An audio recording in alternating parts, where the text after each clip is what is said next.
Amay namon nga langit nun, nagapalapit kami sa trono sa imo bugay sa sining nga aga, nga may pagpaubos, at the same time may kalipay sa amon mga kasing-kasing nga makasimba sa imo sa Espiritu kag sa kamaturan, makadala kami sa amon dulot sa pagpasalamat, pagdayaw kag pagsimba sa imo kay bango kay takos ikaw nga simbahon, takos ikaw nga padunggan, takos ikaw nga dayawon. Nagapasalamat kami nga makasalig kami sa imo pagkamaminatudon, sa imo pagkatampad kag pagkatuto milabinagin sa imo mga saad. Hindi nimo pagpatumbayaan kag pagpabayaan ang imo mga kaanakan, ang imo mga tumuluo, ang tanan nga mga nagakadlok sa imo. Nagapasalamat kami sa mga oportunidad kag mga pribilehiyo pareho sini sa sining nga aga ginhatag nimo sa amon nga kami makadala sa amon pagsimba sa imo, ang pagsimba nga mabidatunon kung ginahimo sa Espiritu kag sa kamatuoran, ang pribilehiyo sa pagpakikiambitanay, pagpalingunanay kag pagpabakuray sa kada isa sa ngalan sang pagiliutod kag sa ngalan ni Kristo Jesus, kag bisan pa ang pagbantala, ang pagwali, ang pagtudlo sa imo pulong nga nagatag pagpabakod kag pagpalingon sa amon, agud nga magkabuhi kami suno sa imo ginatudlo kag suno sa imo giya nga imo ginpahayag sa imo pulong ang kasulatan. Kabay pa nga tinluan mo nga amon mga hunauna sa siningaga, imo huklasan sa anuman nga libog nga amon nga mga hunauna kag mga tagipusoon, agud nga magmangin masentro sa imo ang amon nga panguna-una, ang amon focus, ang amon attention mangin sa imo gid lamang kag sa sina mapadunggan kag madayaw ka. Thank you so much for your love and concern, your care, your tender mercies that are new every morning. Thank you for the greatness of your faithfulness, and thank you, Lord, for your love does not cease, for your mercies are new every morning. Thank you so much. We entrust to you this morning of worship and this morning of fellowship among us or in the midst of your people. So, ginasalig na mo din nga may pagpasalamat sa amon mga kasing-kasing. For in Jesus' name we pray. Amen.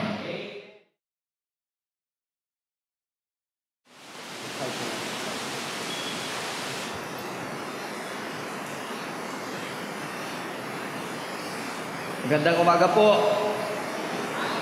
Good morning. Kamusta na kamo? Salamat sa Dios nga buhi pa kita.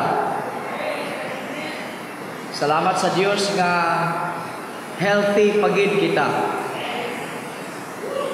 Salamat sa Dios kay kita nagnangin umalambit sa iyang adlaw-adlaw nga grasya, kabuganaan sa iya kaluoy, kapahayagan sa iya pagigugma sa kada isa kag isa sa aton.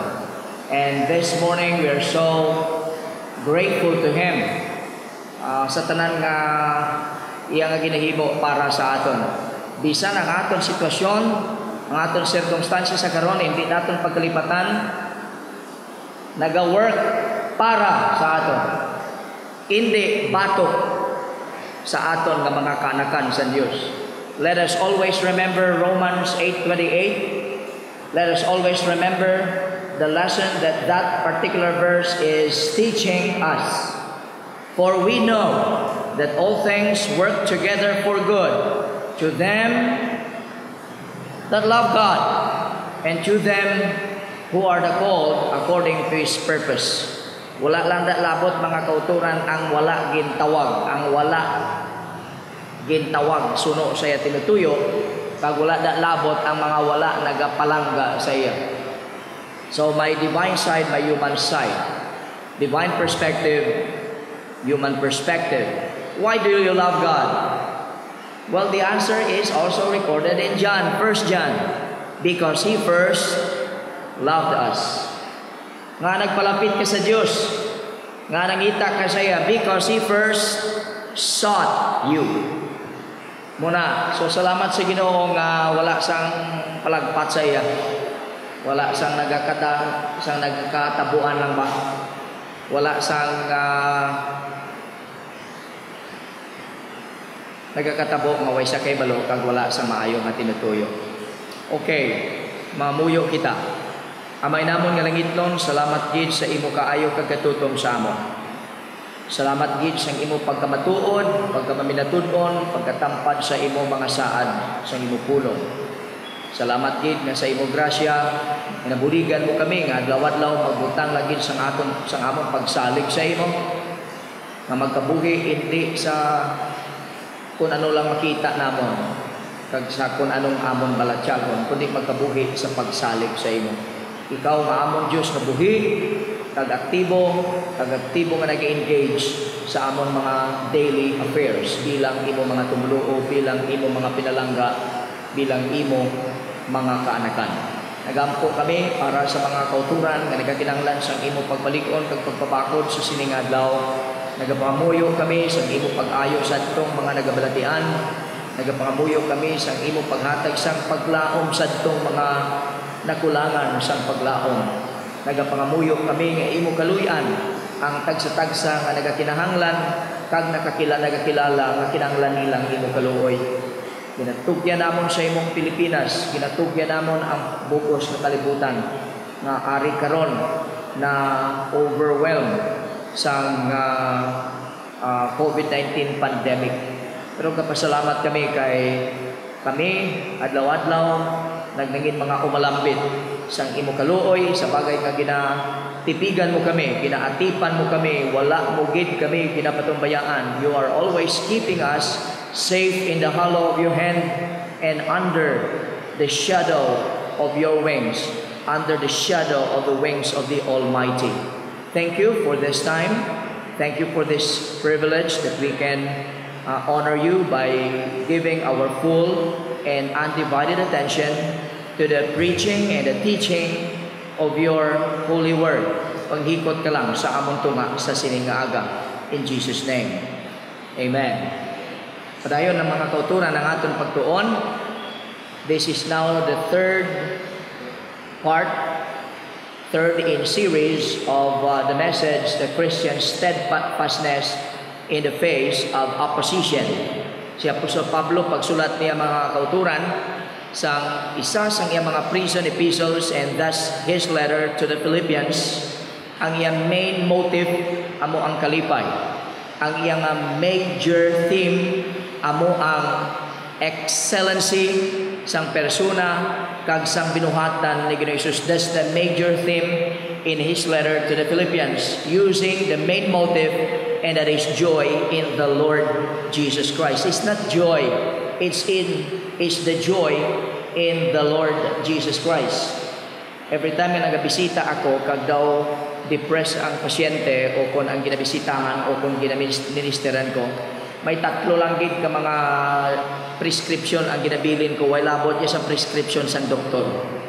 Una gid, okay, RX, Aria, RRR, 3 R's. Number 1, relax in the Lord. Relax lang. Kaya kung kaisa nagpa-panic, nagkahadlok, nag-depressed. So relax, but you relax in the Lord. Second, rest in the Lord. Rest in the Lord. I-experiensya ang kalinong kag ang pagidait nga siya lang ang makahatag bisan sa amo na nga sitwasyon. Kag ikatatlo, mas mataas-taas nga level, rejoice in the Lord. That even in your difficult circumstance, because of your relationship with the Lord and your intimacy with Him, and because you know that He is working all things out for your own good, and that He has a purpose for everything, including your sickness, and your odd circumstance, and your difficult situation, you still have the reason to rejoice. Rejoice in the Lord. You may not be able to rejoice in your sickness. Sino mala ang makakalipay na may ginabatsyag ka nga kasakit? Wala. Pero bisan na may ginabatsyag ka nga kasakit o kung inconvenience sa life mo, sarang ka sa gyapon makakalipay sa Ginoo. Amo na mga kauturan. Diri sa aton ginsugdan Sa libro ni Pablo, sulat ni Pablo sa mga taga-Pilipos, ang exhortation para sa ila, you need to be steadfast. You need to be strong. You need to hang in there, urging them to walk steadfastly in the face of the opposition. Ang challenge ni Apostol Pablo para sa ila because of the prevalent evil influence of the false teachers, namely the legalists or the Judaizers. Ang mga Hudiyo nga nag-claim na sila man nagtuo sa kay Kristo, pero may mga ginapalakta, gina-promote sila nga doktrina nga hindi lang sufisyente ang pagtuo kay Kristo, kinanglan dugangan mo pa paagi sa pagtipig sa kasuguan ni Moises. Kag pagka mangin Hudiyo sa bagay nga dapat ka, kung ikaw lalaki nga hintil, hindi ka lang kinanglan maginulsol sa imong mga sala, hindi ka lang kinanglan magtuo kay Kristo, kinanglan ka pa magpa-sirkunsidar, kinanglan ka pa mangin Hudiyo, antes magmangin full-fledged nga Kristohanon ikaw, kag magmangin umalambit sang tanan nga benepisyo nga ginahatag sa Dios sa kaluwasan. Siling ni Pablo, delikado yan. That's very dangerous. So, muna ang ila ginatubang from the outside. Kag of course, may pila sila ka mga issues, problema within sa sulod, no? Kag ginhambal yaman na ra. Although nga hindi gida mo na ang gitagaan niya sang emphasis ba nga gin-magnify again, gin-overblow niya, hindi. Kundi nga bisan sa amo na ang kamtanan sa kay Kristo nga nagadala sang kalipay, amo dapat ang mag-prevail sa kabuhi sini nga mga Kristohanon. So the Christian steadfastness in the face of opposition, having confidence in Christ alone despite the opposition. Kung nagintun-an naton sa nagligad, being able to rejoice in Him, not in ourselves, being able to renounce confidence in the flesh para nga makabaton sa kaluoy sa Dios o kung sa pagluwas ang aton kaugalingon gikan sa aton mga sala, and being able to recognize that the source of our righteousness is the Lord Jesus Christ alone, and we have to put our all out wholehearted confidence, our faith, our trust in Him and Him alone. So this morning, let's continue on this thought by reading and studying Philippians chapter 3 verses 12 to 14. 12, 13, and 14. Tatlo lamang ka mga bersikulo sa siningaga. I'd like you to stand with me. Palihog tindog anay ka mo. Basahon naton ang passage Philippians 3, 12 to 14.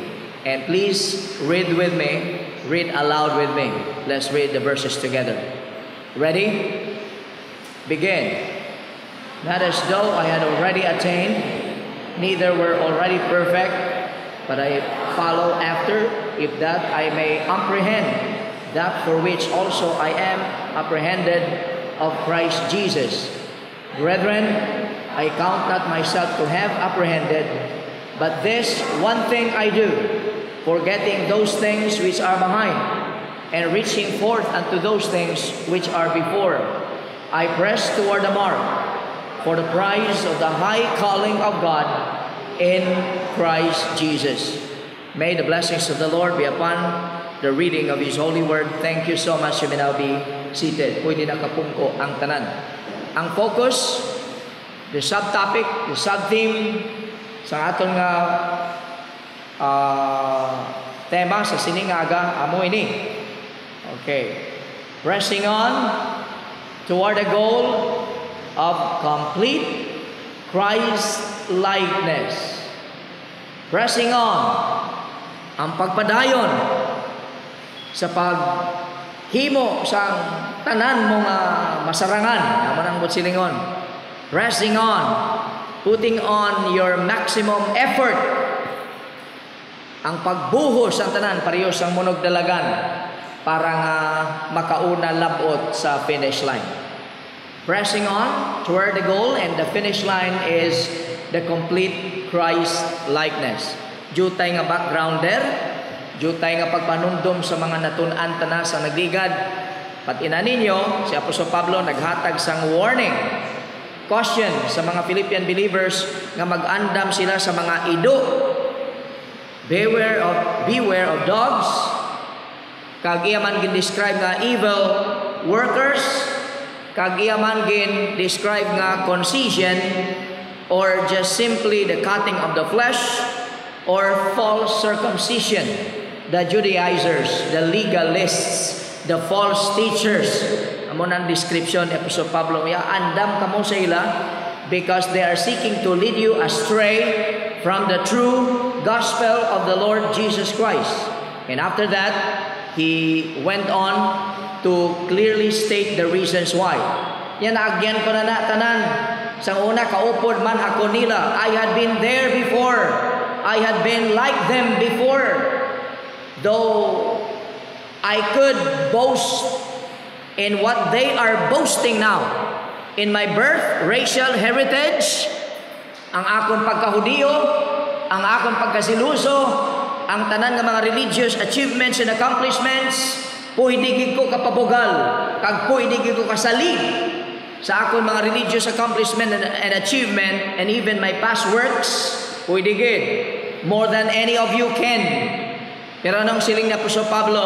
I already counted all of them to be liabilities, loss, for the sake of knowing Christ. Amo na ang ginambal niya, verses 1 to 7. And in addition to that, Paul counted all things as rubbish, garbage.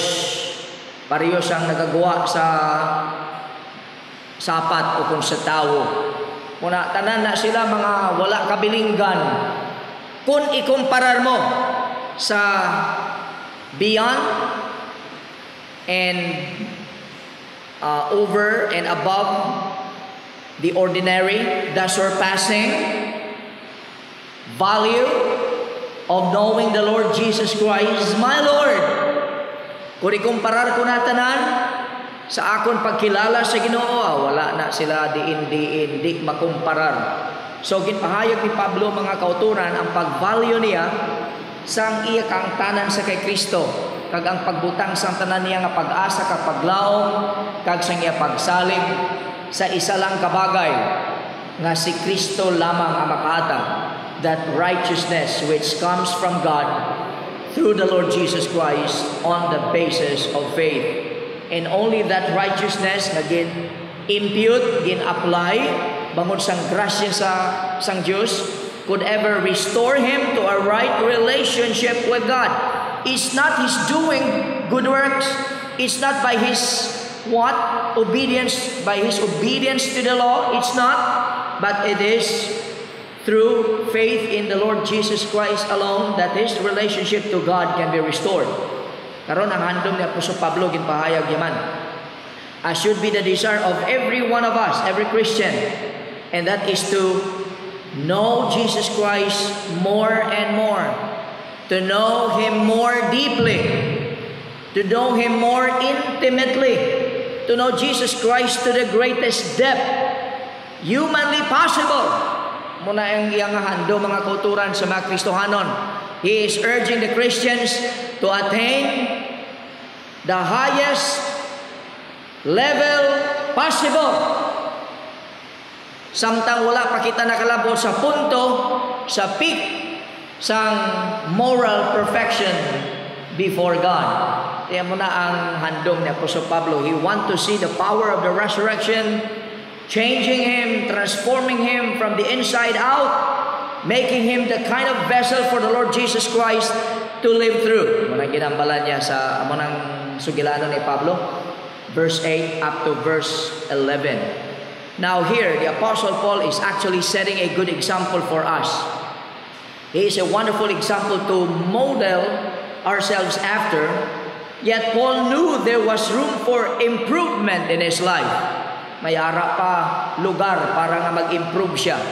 Pinpahayag niya kagutom his constant hunger for growth, for spiritual development in the Lord. Wala gina nagwane. He lived his life in pursuit of complete spiritual maturity. Makasiling ng iban, ay, hindi ba nga mo na ang status, ang standing ni Pablo? Grabe ng accomplishment siya sa kay Kristo. Halin sa tong tinion nga nakilala niya sa dalan sa Damascus, si Kristo Jesus.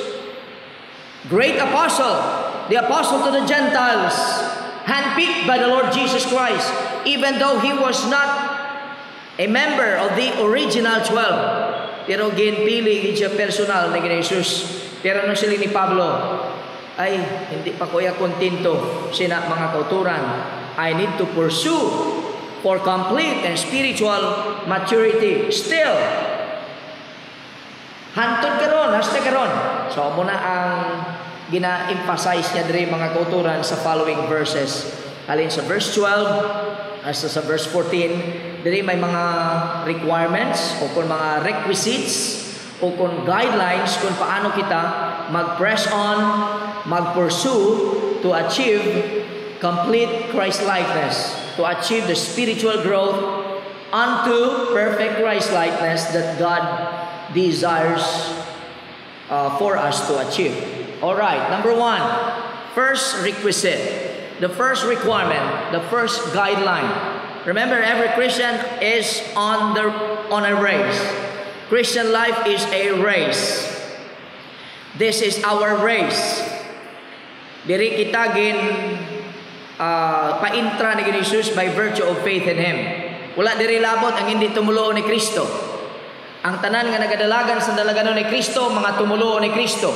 Kung hindi ka pa tumulo ni Kristo, bisan may relihiyon ka, hindi ka nakalakip diri, hindi ikaw qualified, hindi ikaw official runner kung sa ila sa una sa Isthmian Games o kung sa Olympic Games.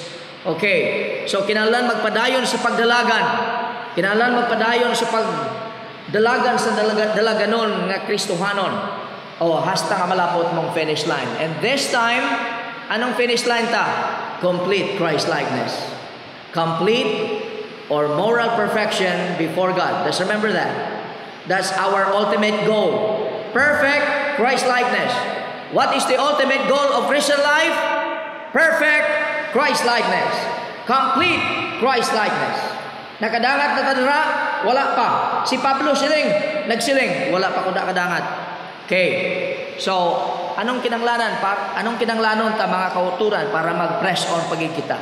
Arang una, we should realize the need for spiritual sense of dissatisfaction.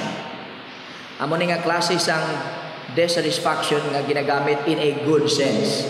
Kay may ara man yang discontentment or dissatisfaction in a negative sense. Dapat kita magmangin satisfied sa tanan nga ginpakamaayo sa aton sa Dios. We should always be content with everything that God has blessed us with. But when it comes to spiritual growth, when it comes to our personal relationship with the Lord Jesus Christ, we should never feel contented or satisfied. Muna, kay may level ba na? Ang sanctification may level. Di ka na nayon nga level. Di ka dapat magkakontento kung ano ang nadangatan mo sa karon. So, the race toward complete Christ-likeness begins with that. The sense of honest dissatisfaction. Ti siling kubla kay na si Pablo ginhandpick ni Kristo Jesus to become the apostle to the Gentiles, and God was using him to record the inspired words of God among the how many books in the New Testament? 27 books of the New Testament. How many of them were written by the apostle Paul? 13. Kung ang Hebrews siya pa magsulat, 14 out of 27 si Pablo ang nagsulat. Makasiling ka ba uti nadangat na gini Pablo ang lalambuton niya sa duta. Siling na Pablo wala pa oy. Wala pa. Ara sa gihapon ang balatyago ni Pablo, wala pa ko nakadangat sa kinahanglan ko labuton. Ang gusto sa Dios nga labuton ko, wala pa ko da. Perfect Christ-likeness, wala pa ko dira. So, grabe si Pablo, grabing zeal as a preacher of the gospel, a preacher of the word of God. Tanan, ara na sa iya. Kung tanawon mo siya, makasiling ka, ara na ang tanan. Pero siling ni Pablo, hindi pa. I have not arrived yet. I am still working and keep on working towards the ultimate goal, and that is perfect Christ likeness. Muna, abi nyo mga kauturan, kung marealisar ta na nga need, ina magtipig sa aton sa pagkamangin complacent, pagkamangin lazy spiritually, indolent spiritually, magpawala ka bala, hindi ka na magbasa sa kasulatan, hindi ka na magpangamuyo, o kung siling mo, okay na ning akong pagbasa, okay na ning akong nga pagpangamuyo, nga ang kamaturan, di pa okay. Kaya kung makabasa ka sa kasulatan, kung madumduman mo, makabasa ka, kung hindi, wala man. Kung madumduman mo ang pagpangamuyo ka. Pero kaysa wala man, ay, kinanglan ka pa, magtubo.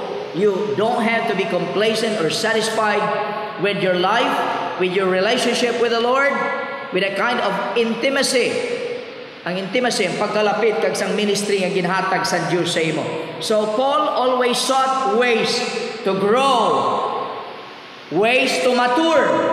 Look at verse 12. Not as though I had already attained that perfect Christ-likeness. Wala ko pa nalabot na. Either we're already perfect, but I follow after, if that I may apprehend, take hold, makapyutan, that for which I also am apprehended of Christ Jesus. So what is it that Paul was not already obtained or received? Ano nang wala iya pa nakapyutan? Wala iya pa na-attain? Inabalang attain nga pulong mga kauturan. From the Greek lambano, it means to take or to obtain or to receive. Anong ginahambal ni Apostol Pablo?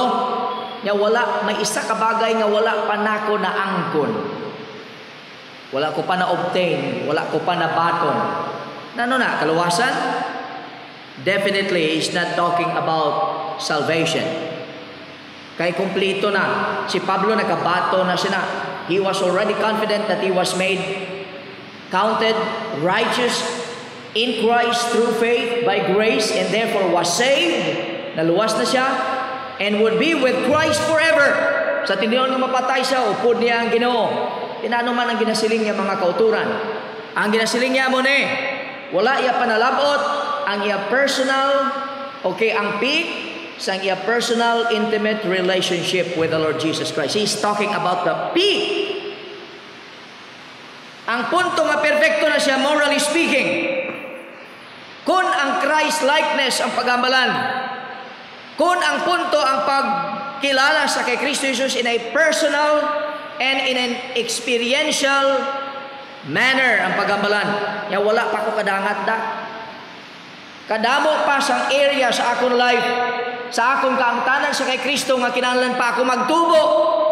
Kadamo pa sa mga bagay-bagay na numol sa iya persona, kag sa iya buluhaton, sa iya magnificence, sa iya nga glory nga kinahanglan ko pa ma-experiensyahan sa kabuhi ko. Amo nang ginambal diri ni Apostol Pablo. There was still a greater personal knowledge of the Lord Jesus Christ available to him. There was still more in the power of his resurrection and in the fellowship of his suffering for Paul to experience. Amo na sa kabuhi ta mga kauturan. Kadamo bala sang area sa kabuhi ta nga kinahanglan kita magtubo. Kadamo bala sa mga aspeto sa aton nga kaangtanan sa kay Kristo nga kinahanglan pag kita magtubo. Amo na sila Apostol Pablo, I am not yet fully conformed to the death and the resurrection of the Lord Jesus Christ. I need more heights to climb, more mountains to climb. Ano ganing kanta ta? I'm pressing on the upward way, new heights I'm gaining every. That is exactly what the Apostle Paul is talking about here. Constant growth and development sa kaangtanan sa kay Kristo Jesus. More room to grow in our personal, intimate relationship with the Lord Jesus Christ. Naintindihan ta mga kauturan?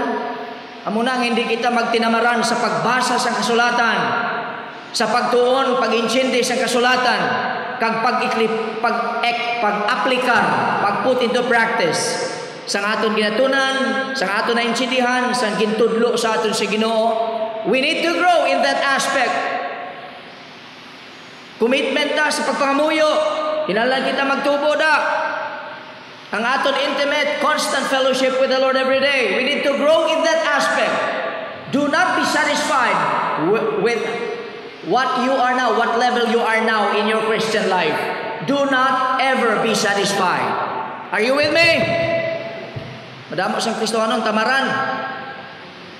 Muna nga kunol ang ila pagtubo. Ari-ari ang ila pagtubo. Tamaran. Indolent. Kontento na. Kung ano sila, makakanto lang simbahan, tama na. Kanto simbahan, isa ka beses, isa ka simana. Tama na. Hindi mo na, mga kapatid. Sa muna, kimtangan ni Apostol Pablo, challenge siya sa mga Kristohanon sa Pilipos, ari ko di sa prisuan. Pero wala ako nag-auntat sa akon nga pag-press on, sa akon nga pag-strive, pagbutang, pag-exert, sang effort, maximum effort, para makilala ko pagid si Kristo. Kaya gusto ko lang po ito ang peak sa akong spiritual growth. The ultimate goal of the Christian life, and that is perfect Christ-likeness. Perfect Christ-likeness. So dapat di ta pagkalipatan na. The word perfect means, okay, from the Greek word teleo, and that is to bring to an end, complete, perfect, make mature. Kaya hindi pa ko mga kauturan kumpleto, hindi pa ko perfectly sinless, hindi pa ko completely mature. Sino sa aton sa siningaga nga makasiling ako ya completely mature na gid ko? Wala na gid sang area aspeto sa kabuhi ko nga wala na kinahanglan pagtubo. Meron ba dito? Si Pablo gani nanawaya. Kasi nga ay damo pa sa mga area sa kabuhi ko kinahanglan ako magtubo. Amo na nga ang akon bahin ginahimo ko sa sanctification mga kauturan, hindi lang na tanan iya sa Diyos. Kinahanglan ka magkooperar sa sanctification. Sa justification, iya tanan sa Diyos. Glorification, iya tanan sa Diyos. Pero sa area sa sanctification, ang pagtubo naton, ang pagluwas sa Diyos, amat-amat, adlaw-adlaw, amat-amat, gradual, agud kita mapahain, maluwas gikan sa influensya, kag sa kagamahanan sa sala, kinahanglan kita mag-yield sa aton kaugalingon sa iya. Samtang nagatutoy siya, naga-in-step kita sa iya, nagasunod kita, naga-follow kita. Naga-yield kita completely sa aton mga kaugalingon, naga-cooperar, naga-compliant, hindi naga-complacent kag naga-careless. And so sad, many Christians are so careless and so complacent with their relationship with the Lord. Hindi ganon, hindi dapat amo na. Sila ni Pablo, ginakilala ko ni, I'm not a perfectionist. I'm not like the Judaizers who claim to be perfect in this life, or the Judaizers whose dangerous influence because of their false teaching na prevalent among the Philippians at the time. I'm not like them. I admit that I am not perfectly sinless yet. So, utod ko. Ang una nga kinanglanon para kita maglabot sa aton ultimate goal, what is complete perfectness, complete Christ-likeness, is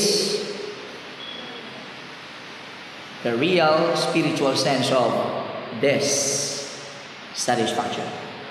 Are you satisfied with your relationship with the Lord now? Satisfied ka ba? Are you content? Are you already content with the level that you are now in? Dapat hindi ka. Alright. Siling ni Pablo, that's why I follow after, that's the meaning, to to press on energetically, aggressively, diligently. From the Greek, diuko, yan nagapadayon ako. Pareho sa munog dalagan sa Isthmian Game. Pareho sa munog dalagan sa Olympic Game. Nga ginahatag ang tanan. Gina-exert ang tanan nga effort. Naga-stretch out ang tanan nga kusog ginabutang. Para ano? Para nga matuman kung ano ang tinutuyo sa Diyos sa iya nga kabuhi.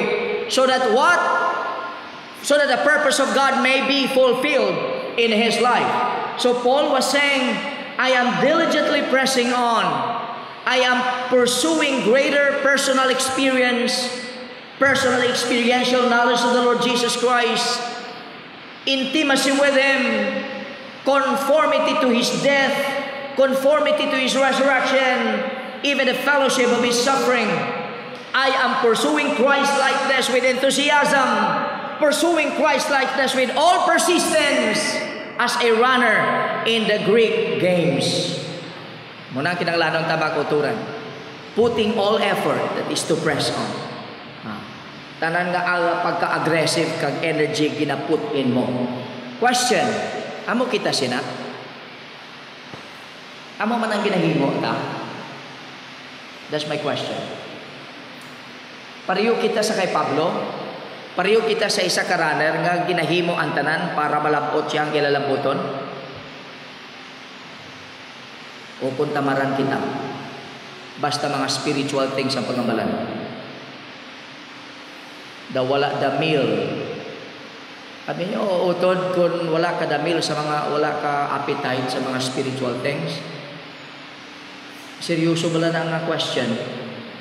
Kaya kung totoo ka nga anak sa Diyos, may appetite ka na sa mga spiritual things. Amo na sila ni Pablo, pagkilala sa kay Kristo, kag sa mga bagay nga ginapabugal sa iban. Why hindi na makumpara. Ang ako niya, surpassing, incomparable. Munang tagipuso ni Pablo, kabay pakuntani mo manang himuon ta makuturan. We should pursue Christ-likeness with all enthusiasm. We should pursue complete Christ-likeness with all persistence and with all diligence, putting all our energy to grow in Christ-likeness. To grow. Amo na nga encouragement ko sa inyo mga kauturan, ang anuman nga pribilehiyo kag oportunidad para makabulig sa imo pagtubo bilang Kristohanon, dapat ginahimuslan mo na. Kung may chimpo ka, may chimpo gid. Silihin ba, why ko chimpo? Why ko chimpo sa pag... May chimpo na. You cannot just make time. Because the fact is, you have time. May chimpo ka gani maghampang sa gadget. Pagbasa pa sang pulong sa Diyos. May chimpo ka gani sa ibang mga bagay nga hindi gid makabulig sa imo sa kangtanan mo sa kay Kristo. Nga hindi ka maghatag chimpo sa mga bagay nga makabulig sa imo para magtubo ka sa imo intimacy with the Lord Jesus Christ, sa imo personal and experiential knowledge of Him. Why can you not make time? Why can you not put in maximum effort? Why? Yan ang tanong, mga kapatid. Okay. Siling ni Pablo, if that I may apprehend that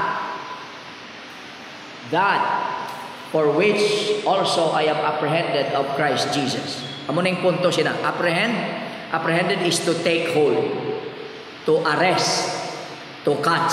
Munang kutsilingon.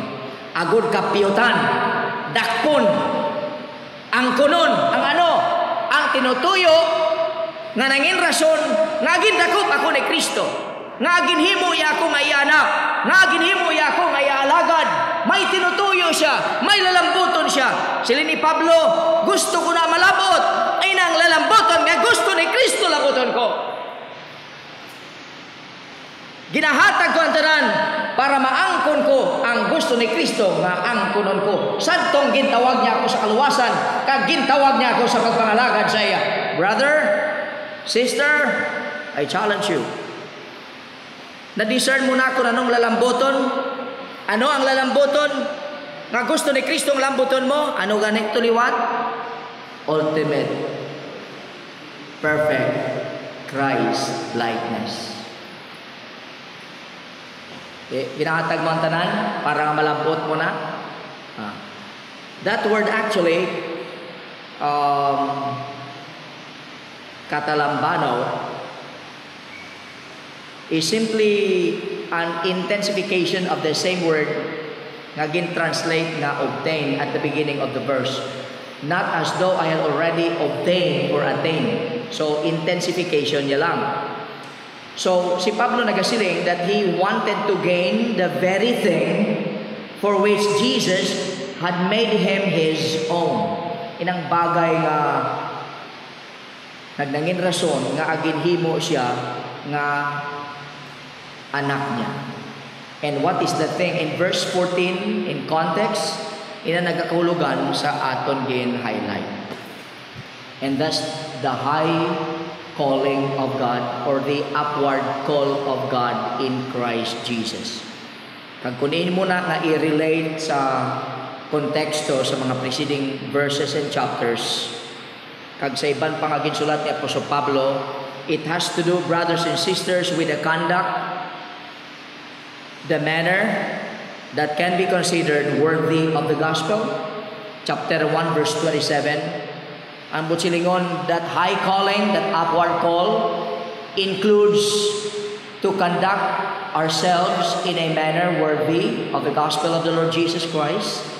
And in chapter 2, 3-8, it also includes being humble and being or having the same mind, the same attitude as the Lord Jesus Christ. And if you look at Romans chapter 12 verse 1, it also includes being conformed to the image of the Lord Jesus Christ. The ultimate moral perfection of God or complete Christ likeness. That is not something, brothers and sisters, that happens easily. To be conformed to the knowledge of the Lord Jesus Christ, to the image of the Lord, to be humble, to have the attitude of the Lord Jesus Christ, to conduct ourselves in a manner worthy of the gospel, hindi ina mahapos mga kauturan. Nagakinanglan siya sa intense striving, intense pursuit of the goal on reaching the finish line. Kaya mo nang siling ni Pablo Bao, gina-put forth ko ang maximum effort para malabot lang na. Liwaton ko mga kauturan, ang Kristohanon nga pagkabuhi, hindi kabuhi nga wala ka sang ginahimo. Pagkatapos, mapaabot ka nga magmangin amo ka, suno sa gintuyo sa Diyos nga magmangin amo ka. Butsilingon, dabla, sika, okay, pagbato mo ka Kristo, hindi ka naman magpa-impyerno, hulat ka na lang, nga makadangat ka sa punto, nga gusto sa Diyos makadangat ka. That's not the way. It does not work that way. Siling ni Pablo, I have to what? Put in maximum effort. I have to strive. Of course, you can do that with the energy that the Lord provides. Work out your own salvation. Diba? Pero sino naghahatag energy, kinanglanon mo? Ang Diyos man. Ang Diyos man. Sino naghahatag sa enablement para masarangan mo labuton ang gusto sa Diyos nga labuton mo? Ang Diyos man ang naghahatag mga kauturan. All you need to do is to submit, to yield. Tugyan mo, hindi ka mag-rebelde. Hindi ka magtiga. Tingkuyan. O kung magtiga, tagipusoon, pareho sa mga gintutunan. Pareho sa mga gintutunan, mga kauturan. The Christian life is not meant to be lived passively. Number 2, kadua, the need for a spiritual sense of devotion. Kung gusto kita, mga kauturan, nga makadangat sa punto nga gusto sa Diyos nga madangatan naton, amo na ikaduwa nga requisite, ikaduwa nga requirement, ikaduwa nga kinanglanon ta. We need to realize our need for a spiritual sense of devotion. That's the second requisite, mga kauturan. the spiritual sense of devotion.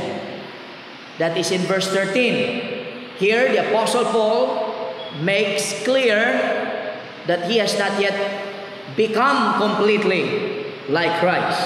Hindi pagin siya nagnangin pariyo sa kay Kristo, which is the ultimate goal of every Christian, the ultimate goal of the Apostle Paul, and everyone who has put or placed his trust in him, in the Lord Jesus Christ as his Savior and Lord. So Paul is also telling them of the kind of mindset that is necessary in order to press on. And what is that?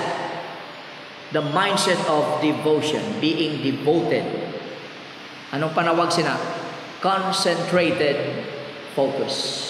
Look at verse 13. Yung mga kauturan, what a term gamit Apostle Pablo. That's a term for endearment. Close personal relationship. Muna ang nagapatunga sa ila ni Apostol Pablo o po na mga Kristohanon sa Pilipay, pagpalangga, suod kag malapit nga kaangtanan. Habi nyo nga kuturan, amo man ang handom namon bilang mga munog pangabudlay nyo. Nga magmangin suod, magmangin malapit, magmangin matamis ang aton pagpakingabitanay so that we can really and meaningfully address one another, brother or sister. Brethren, reminding them of their close personal relationship with one another. And here the Apostle Paul said, I count not myself to have apprehended. Why ko ginaisip nga nakapyutan ko na, nadakpan ko na, naangkon ko na. Ang kinahanglan ko ang kunon. But this one thing I do, forgetting those things which are behind and reaching forth unto those things which are before. Sa isa karandering ginasiling ni Apostol Pablo, I am still not all that I should be, but I am focusing all my desires and all my energies on this one thing. What is that one thing again? In the context, pursuing Christ's likeness. The ultimate goal of every Christian, Christ's likeness. Muna siling ni Apostol Pablo, niya wala pa ko dra sa sinanga punto. Pero anong ginahimo ko? Gina-focus ko ang tanan kong enerhiya. Ginahatag ko ang tanan ko nga masarangan dira sa isa ka butang, hindi madamo nga mga butang, kundi isa ka butang. Agod malapot ko nga ako nalambuton, and that is pursuing Christ likeness. So naginahimo ko, sila nga, forgetting the past, forgetting what is behind, what is behind, and looking forward to what lies ahead, or reaching forth unto those things which are before. Okay. Ano nang one thing I do? Isa lang na siya actually ka word sa Greek. Inang this one thing I do. Why ko na ginatag kay gutok? But you know what? That speaks of concentrated focus toward a clear goal. Is your goal as a Christian clear? Klaro ba ang ato na lambuton? Again, what is our ultimate lambuton? Christ likeness. Klaro ba na? We should pursue Christ likeness. Karon anong himuon mo para malabot mo na? Samtang wala pa nagabot ang punto nga matubang mo na si Kristo, kay diri sa duta mga kauturan wala gid sang punto nga labat madangatan mo na ang perfect level of Christ likeness. Mangkon mo na kung dito ka na sa tubangan sa Dios. Kung dito ka na, wala ka na dito ka na sa himaya upod sa Ginoo. Pero samtang wala ka pa dito, amo ni sila ni Pablo, ang tanan ko nga dapat himuon sa pagpursue sa pagkakristohanon, pagkamangin pariyo kay Kristo, ginahimo ko. I need to have what? Concentrated focus toward a clear goal. Madamo sa mga Kristohanon nga tama ka distracted. Ang ilang una-una, bisan diin lang. And they have lost sight of their main goal in life. Are you with me? damo sa mga Kristohanon nga amo na. Nalipatan nila ang ilan na lalambuton. My ultimate goal, my daily goal, my long-term goal, my short-term goal. Antes mo na malambot ang imo ultimate goal, may ara ka daily goal. Para mabuligan ka nga magtubo, hasta malambot mo ang imo ultimate goal. Hindi mo pwede mapabayaan ang imo daily goal kag magpaabot nga malambot mo lang ang ultimate goal mo. You need concentrated focus, focusing all your energies on this one thing, and that is pursuing Christ-likeness. Dua ka mga bagay ang kinanglanon. In order to have this focused devotion, number one, you need to forget the past. Palipatan mong nagligad, anong silingon sina, hindi ka magkabuhi sa imo past. Hindi mo pagtugutan nga mag-influensya sa imo pagkabuhi subong. Kag ang imo pagkabuhi nga nagalantaw sa palabuton ang imo mga nagliligan. Pareho sa runner, gusto ka magdaog, lugay ka malikid. Kaya madistract ka. Kung sa una dadaglagan ka, why ka nagdaog, kalipati na itong imo mga past setbacks. O kung siling mo, kapila ka na nag-champion, kalipatan mo ang imo past victories. Kay subong on hand, may lalambuton ka.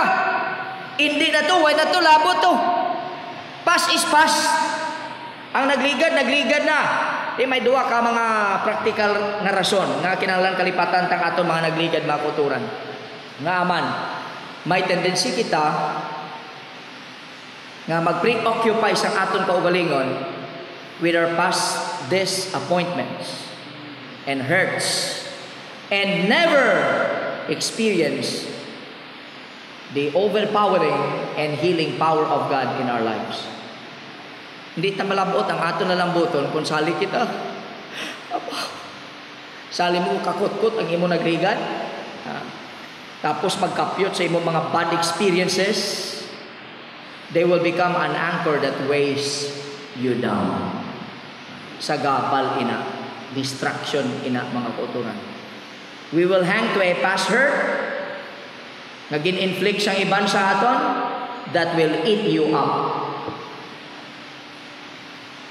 Makibot ka lang, nga nagniwang man ko, kahalay mo kadumdum to. Di ka lang kahimo sang ginapahimo sa imo sang Ginoo subong. Agud nga magmangin useful kag productive ka. Kaya hali mo ka dumdum ang imo mga nagligan. We will remember a time when we stumbled and we will determine to never try again. Ma-discourage ka. Kaya dumduman mo nga na failure ka na. Hindi po silingon nga na fail ka, failure ka na again. Amo na mga kuturan. So kalipatan na. How we deal with our painful times of the past will determine how we live in the present. And so we must learn from the pain and try to move on. Muna, what God has forgiven should never be taken as a burden again.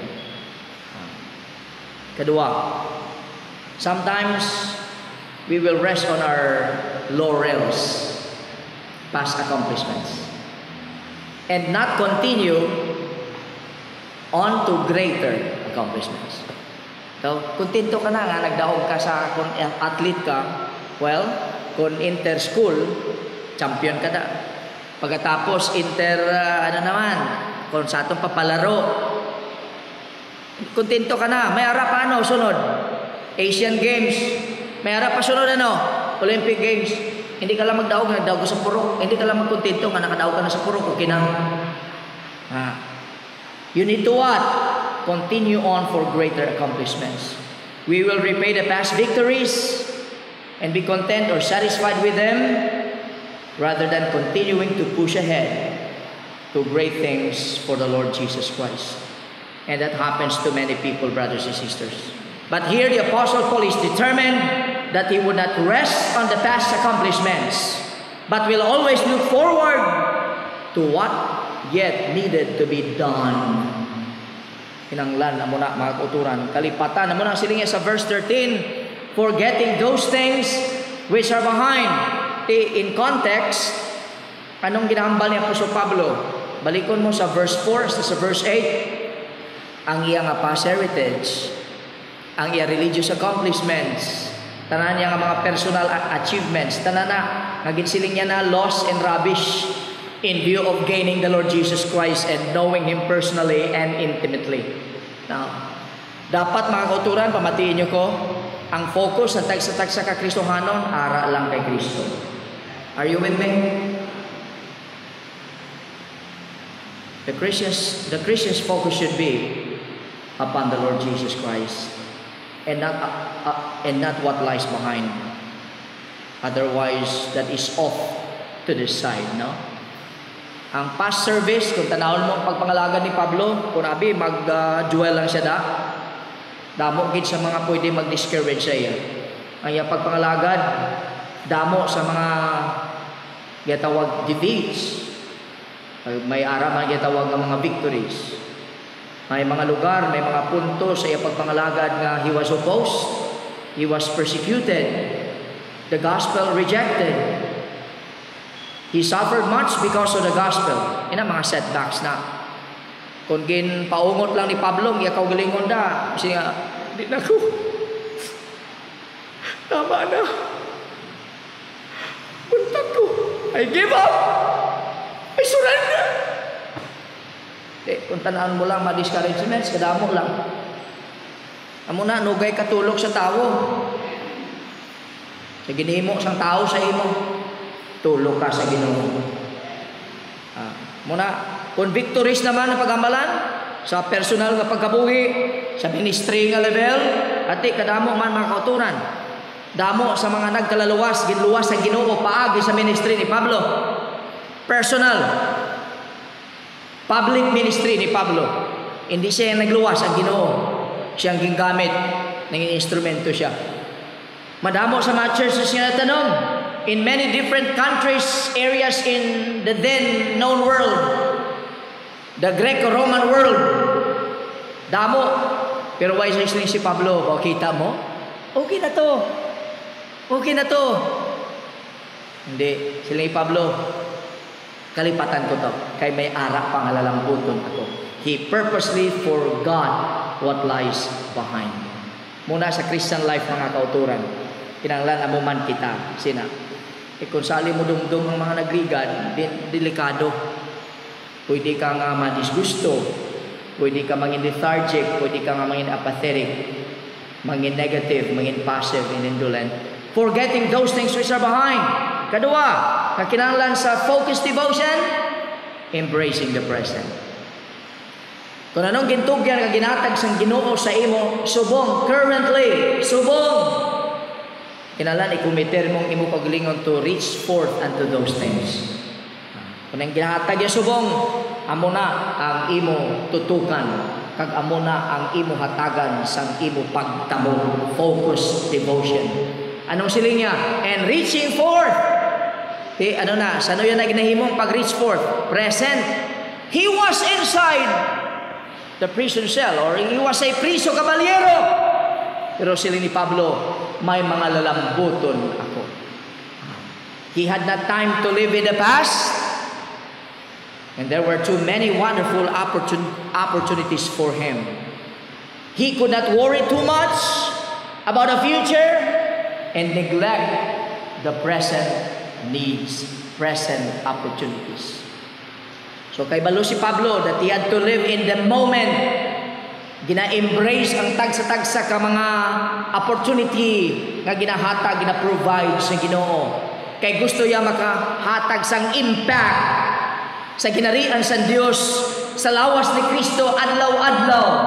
Gusto siya nga magmangin mapinuslanon. Muna nga gusto niya nga magmangin matutom sa pagpangalagad sa Ginoo in every moment, even though he was in prison. Dali lang mga kauturan. Na anong mga opportunities na ginahatag sa aton sa Ginoo samtang kita nagatubang sa aton sitwasyon karon. Hindi ta pagtugutan ang coronavirus scare nga maghimo sang aton ng kabuhi nga inotil paralyzed, wala sang ginahimo para sa Ginoo. So kung anong ginaplastar sa Ginoo, grab that. Anong ginahatag sa Ginoo nga mga oportunidad, embrace that while looking forward kag nagatulog na sa palabuton, magaatubang kita sa Ginoo kag magahatag kita sang husay saya. And finally this morning, gusto kita mga kauturan nga magpadayon sa pag-press on agud madangatan ta ang punto sang perfect Christ-likeness, complete Christ-likeness. Amo ning katatlo nga requisite, katatlo nga requirement. We need to realize the need for a spiritual sense of determination, dissatisfaction, devotion, determination. Sa verse 14, klaro nga ginahambal ni Apostol Pablo ang iya commitment sa pagpangalagad sa Ginoo. And so, because of his commitment, he chose or he refused to allow the distractions, to allow disappointments of life nga pwede mag-cloud sa iya vision. And then he kept his eye on the prize. He kept his eyes on the finish line. Nga kinahanglan himuon man sang kada isa kag isa sa aton, we are to live in present with an eye to the future. Samtang kalipatan ang mga nagliligad, nagakabuhi sa presente, naga-reach forward to what lies ahead. You must keep your eyes focused on the final goal. You need to be determined to reach your final goal. Amo nang siling ni Pablo, I press toward the mark. Nang silingon sina, nagapadayon ako sa pagtinguha. Amo nang iya parte. Inahatag ko ang tanan nga enerhiya. All out focus, kinahatag ko da. Amo nang silingon, I keep on pressing. Amo nang silingon sa Griego. Nagapadayon ako sa pagtinguha. Toward the what? Toward the mark. What is mark? From the Greek, skopos. It means goal marker.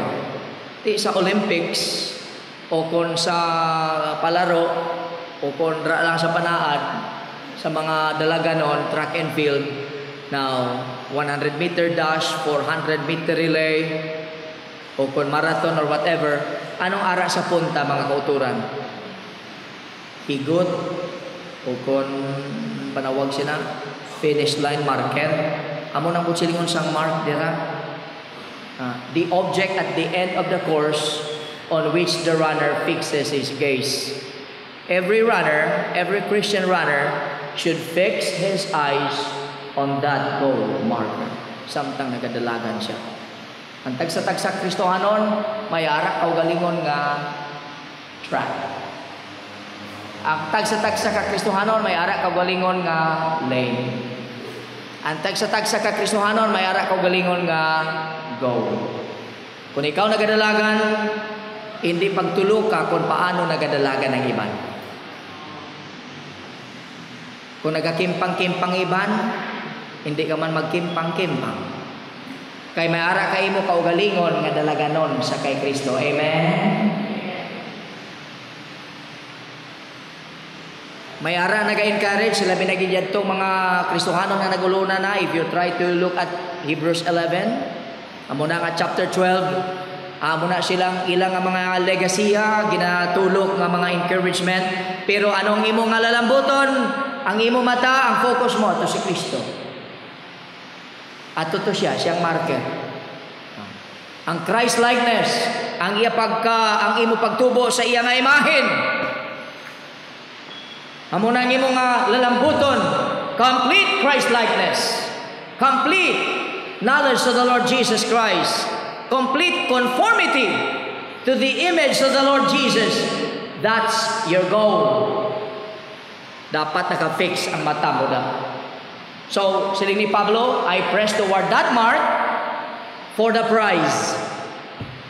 Take 1 Corinthians chapter 9. Chapter 9, 14 to 27. Siya po so Pablo nag-describe dira mga kauturan sinang prize as incorruptible crown, imperishable wreath,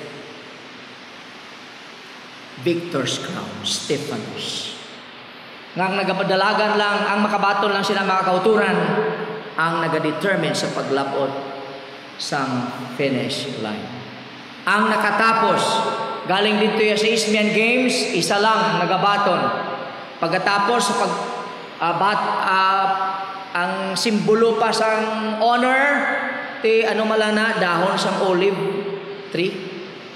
Amo na ang Stephanos, victor's crown. Ginawear ina mga kauturan sang nagdaog. Worthy sang honor kay naghatag sa sang tanan para nga makauna siya da. Siling ni Pablo, ang pagkapinasaya mo ni, kung ikaw Kristohano nga mo nagdalagan, hindi lang isa ang makaangkon sina. Kag ang makaangkon sa ginatawag sign of honor, ang tanan nga nakatapos, hindi lang kay ang unang nga nakatapos. Pagkatapos siling ni Apostol Pablo, it's not the perishable Stephanos crown, kundi imperishable crown. Muna mga kauturan, ginampal ni Apostol Pablo. So, when he would receive the prize, when he reached that goal, bow. Kundi, sa tubangan ni Kristo, ini si Pastor Harry nakatapos sa idalaganon. Wow. Ini si Angelo, nadayaw niya ang akong ngalan sa kabuhi. Tanawa ba lang itsura niya kay pariyo nakon? Hindi itsura nga physical.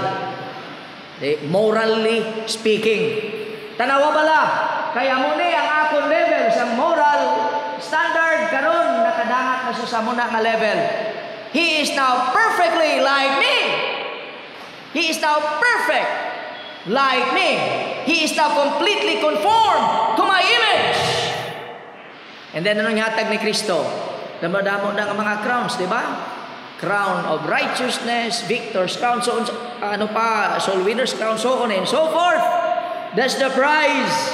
And that is actually part of what motivated the Apostle Paul to run with all determination the race that God and the Lord Jesus Christ set before him. So he put forth every participle or every particle of his strength in running. Tanan ginhatag niya.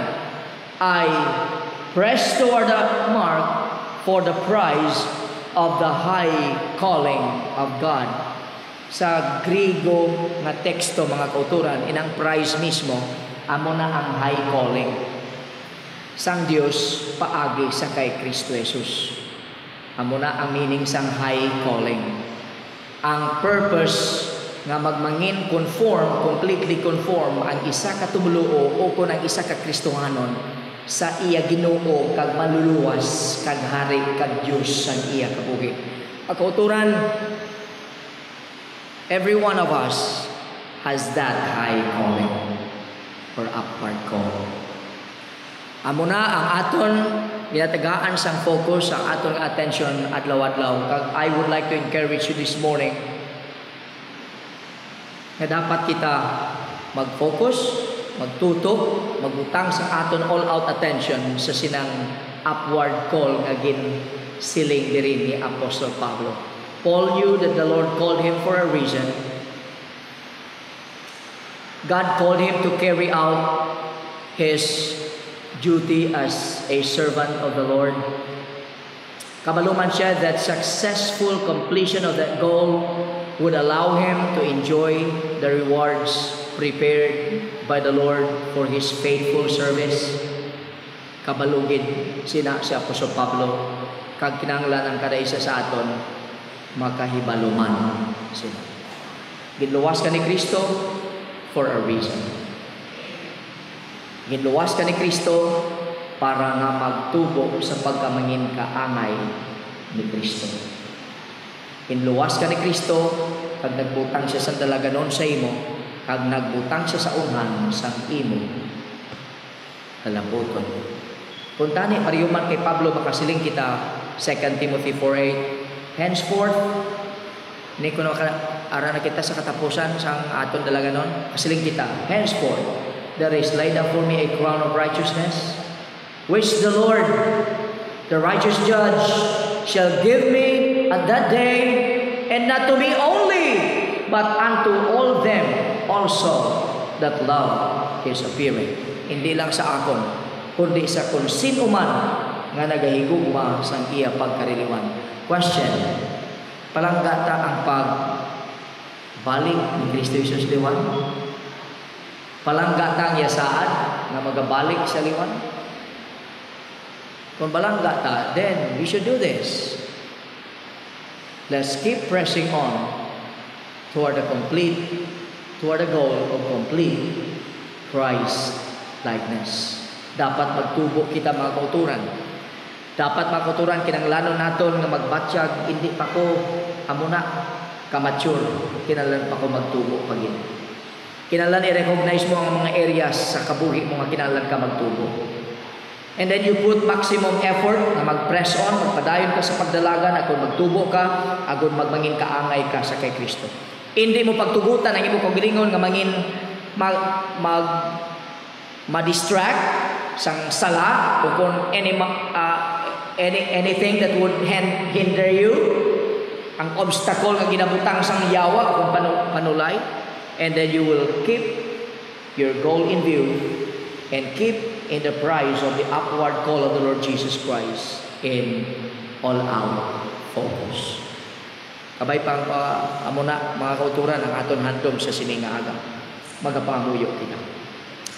Kamay namon nga langit noon. Salamat sa pagpakilala nimo sa among subong aga. That our ultimate goal in the Christian life is to be completely conformed to the image of the Lord Jesus Christ. And our ultimate goal in life is that perfect, complete Christ-likeness. Imo man gid pakilala sa amon kag nagapangayo kami sa imong grasya. Mabuligan imo kami sa pagpasumiter sa imong pagkaginoo, sa pagkamatinumanon sa imo, sa pagtubyan sa amon mga kabuhi, agod nga himuon namon ang gusto nimo nga pagahimuon namon to press on and to pursue Christ likeness until that time na magakari ikaw, Jesus, liwan. Pag pagkakuwaon mo kami, pag mag-aatubang kami sa imo sa paghukom, pag kung kami nagpangalagad sa imo si matutong, kasubong sa imo ginsahan, may padya ikaw na ginaaman para sa amin. Samta nagaduko ang tanan, nagapiyong ang mata, maluyag ako magpamangkot. Una sa mga kauturan. At utod, kabalo ka ba nga munog dalaga ikaw ni Kristo? Kabalo ka ba lang nga may imo ka kaugalingon nga dalaga noon? Katagaan mo sa maximum effort and energy. Kabalo ka sa imo lalambuton sa imo kabuhi. Subong aga, kabay pa kuntani nga nagnangin maatag din sa imo. So nangimuon mo, pareho sa kay Pablo, press on, keep on pursuing that Christ likeness every day of your life. Kung ikaw wala ka pa yan nakasiguro ba sa imo kaluwasan, hindi ka pa nakasiguro sa personal relationship nimo with the Lord Jesus Christ, sa sininga aga I would challenge you, samtang balang espiritu nagapaghikot sa imo, kilalahan nga makasasala ka. Kilalahan nga hindi ka makasarang sa pagluwas sa imo kaugalingon kundi si Kristo lang. Kilalahan nga kinahanglan mo maghinulusol sa imo mga sala. Taligdi ang imo mga sala. Kag salig si Kristo nga imo personal nga maluluwas ka Ginoo. Samtang nagaduko ang tanan, gusto ko maghatag sa opportunity sa kung sino man nga ginapanghikot sa Dios sa pagpahayag sang iyang pagpamatod sa tubangan sa Ginoo sa siningaga, likom sa amon ihibalo, ang Diyos lang na kahibalo. Pero mapahayag nimo by just raising your right hand, that's an indication nga ikaw gintandong sa Ginoo kag naghimo ka sang pagpamatod. Una, pagpamatod sa paghinulusol kag pagbaton kay Kristo. Base may ari sa aton sa siningaga. Saying, Pastor, subong aga, ginanulusuran ko ng ako mga sala. Ginasaligan ko si Kristo ng ako maluluwas. Pinataas ko ang ako mga kamot bilang indikasyon sa desisyon sa akong pag-ipuson. Kasi mayari. Ikaduha, ang indikasyon nga ikaw ginhikot sa Ginoo kag naghimo ka sang pagpamatud sa pagsunod sa iyo sa tubig sa tumaw. You want to follow the Lord in the waters of baptism. Kung na muna ang ginbutang sa Ginoo sa tagipusoon mo, would you please raise your right hand? Next Sunday, mayara kita nga baptism. Next Sunday, before the second service. Pasi mayari. Thank you. Ikatatlo. Gusto anon, kamusta ka sa iyong pagtubo? Kamusta ka sa iyong kaangtanan sa Ginoo? Kamusta ka? Pwede ba lang maghimo ka sa pagpamatod sa siningaga na ginakomiter mong imong kabuhi sa Ginoo? Nga pareho kay Apostol Pablo, I need that spiritual sense of dissatisfaction. I need to grow more with my personal and experiential knowledge of the Lord Jesus Christ. Kinahanglan ko inang spiritual sense of devotion. Dapat nakafocus ako sa kay Kristo lang, kag sa lambuton niya, sa tinutuyo niya, nga gusto ko lambuton. Gusto ko lambuton sa kabuhi ko. Kag ikatatlo, ihatag ko ang tanan. I need that spiritual sense of determination. Ipakita ko adlaw-adlaw samtang nagahulat ako sa pagbalik ni Kristo Jesus luwat. Kabay pa mo na sa siningaga. May namon galangit doon. Salamat sa imong pagtandog sa amon mga tagipusoon. Salamat sa mga espiritu nga nagahatag sang kapawa, nagahatag sang kasanag, kag ang mga espiritu nga naga-enable sa pagresponder sa mensahe sa imong pulong. Among gintunan kag ginpakalandungan sa siningaga. May your hand of benediction be upon everyone this morning. And this we pray in Jesus' name.